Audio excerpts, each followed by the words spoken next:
Hey, what's going on YouTube? It's Pastor Matt, and I'm back with another daily dose of defense. Now, I know it's been a while since we last spoke, but what I was talking about was anti-intellectualism in the church and how it damages the church today. Now, what I want to kind of do is take a historical look at how anti-intellectual movements within the church itself have been countered and how they have affected the church in the past. Now, the guy that I'm really going to focus on, because he had a lot to say about anti-intellectual movements, the guy named Irenaeus. Irenaeus was born somewhere between 115 and 125, most scholars say. Probably born somewhere around 120. And he, as a child, as a young man, he was discipled by Polycarp. Now, Polycarp was the student of the Apostle John. So a little background behind it.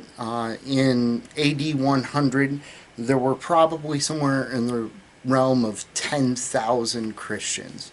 By AD 150, that number would be around 40,000 Christians. And then by 200, towards the end of Irenaeus' life, that number would be more along the lines of 200,000. So we're talking from 33, when Jesus is crucified, to 200. We see an uptick to 200,000 Christians throughout the Roman Empire. Now, during the persecution of Marcus Aurelius, he was the presbyter, the priest, the later to become the overseer or bishop of the Church of Lyon. Now, Lyon was the capital of Gaul, which is now in France, southern France. Now, the clergy of that city would send him to Rome to speak to the Pope at the time, around 177 or 178, about the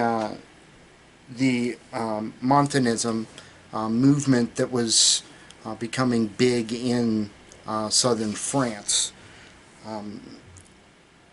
Now, he returned to Gaul, and he would succeed St. Pothinus as the Bishop of Lyon. Now, Pothinus, had been martyred while he was away. So he is now the Bishop of Rome. During religious peace, which followed the persecution of Marcus Aurelius, the new bishop divided his activities between the duties of a pastor and a missionary. And his writings, which most of his writings come out against Gnosticism, which we will see.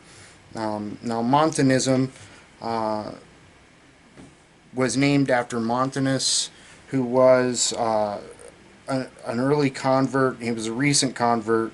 And he fell into a trance and began to prophesy under the influence of the Spirit. He was soon joined by two young women, Priscilla and Maximilla, who also began to prophesy. The movement spread throughout Asia Minor. Inscriptions have indicated that a number of towns were almost completely converted to Montanism. So we're seeing lots of towns being converted to Montanism, and now it's all the way over in Lyon from Asia Minor.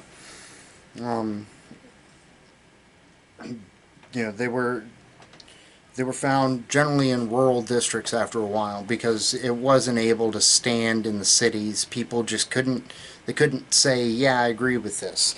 Now, the essential principle of Montanism was the Paraclete, which was the Spirit that was promised by Jesus. We see it prominently in the Gospel of John. Now, this looks like movements today, right? Where we say, oh, well, it's a movement of the Spirit. It's a movement of the Holy Spirit. We see this today, once again, in this anti-intellectual society that's present in some churches. We see this movement of the Spirit, quote unquote, and we see it largely within the New Apostolic Reformation. And if you need background, New Apostolic Reformation says that there are new apostles who came to be at the beginning of the 1900s, and we are under this 1,000-year reign where we will see prophecy and angel feathers falling from the sky and the glory of God and gold dust, things of that nature. Just this overwhelming, it has to be a spiritual movement for them to believe anything. Now, coming from that, he then would teach that he would write about the Gnostics that were running rampant. The Gnostics were teaching that the material world is all bad. There's nothing good or redeemable about the material world. The spirit world is then good.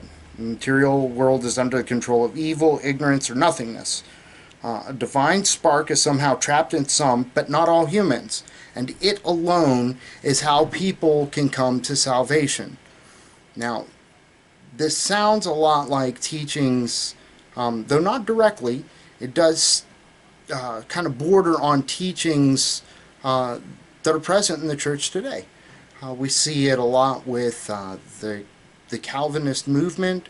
We see it a lot within people who say, it's all God who brings you to Christ. There's no free will involvement.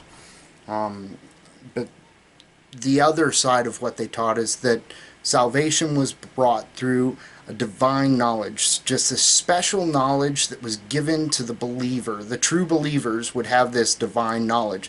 Now we see that through things like The Secret.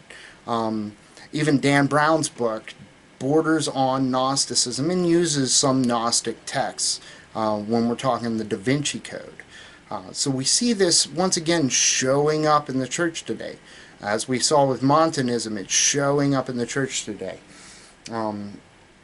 But it's these teachings of the Gnostics that would lead Irenaeus to write his book Against Heresies. And this is what we're going to talk about largely for the next several weeks, as I'm going to kind of go through it bit by bit and show, the free will argument that he's going to give, and the fact that that Christ died for all. And we're going to see how this early church father really gives us a grounding for what the disciples were teaching in the scriptures and what they were teaching their disciples as they were going on. Now, this is going to serve as a baseline for follow-on discussions and videos, and I'm trying to set a base here for us to gather an understanding of what early anti-intellectual movements look like and how the church fathers came against them, and to kind of give us a baseline of how we can come against the anti-intellectual movements of today. Now, this has been another Daily Dose of Defense. Thank you for watching. Please subscribe to the channel. Thank you, and God bless.